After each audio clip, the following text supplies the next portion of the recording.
સુરેન્દ્રનગરના ગ્રામ્ય વિસ્તારમાં વીજ ધાંધિયાથી વેપારીઓ પરેશાન થઈ રહ્યા છે.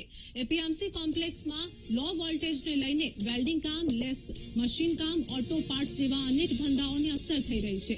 દુકાનધારકો છેલ્લા 2 મહિનાથી લો વોલ્ટેજના કારણે રજૂઆત કરી રહ્યા છે. તો અનેક રજૂઆત કરવા છતાં તંત્ર કોઈ પણ જાતની ગંભીરતા ન લેતું હોવાના આક્ષેપ લાગ્યા છે.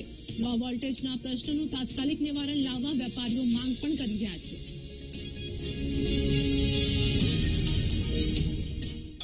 શોપિંગ સેન્ટરમાં અમારી 20-25 દુકાનો આવેલી છે, જેમાં ઘણીવાર અમારી રજૂઆત સમસ્ત કોમ્પ્લેક્સ દ્વારા કરવામાં આવેલી છતાં લો વોલ્ટેજનો મોટા પ્રશ્ન, જેમાં અમારા ઇલેક્ટ્રોનિક ઉપકરણો, સીસીટીવી કેમેરા, એસી, ટીવી, ફ્રીજ આ જે વગેરે છે એમાં પડી જવાનો પ્રોબ્લેમ, અને વારંવાર રજૂઆત કરવા છતાં પીજીવીસીએલ અધિકારીઓ આવી અને જોઈને ચેક કરીને વયા જાય છે અને આનું કોઈ સોલ્યુશન નીકાળતા નથી. અમારા સમાજ કોમ્પ્લેક્સ વાળા ઘણીવાર રજૂઆત કરવા આવી, ટેલિફોનિક અરજી, લેખિત રજૂઆત કરેલી છે, છતાં પ્રશ્ન સોલ્વ થતો નથી.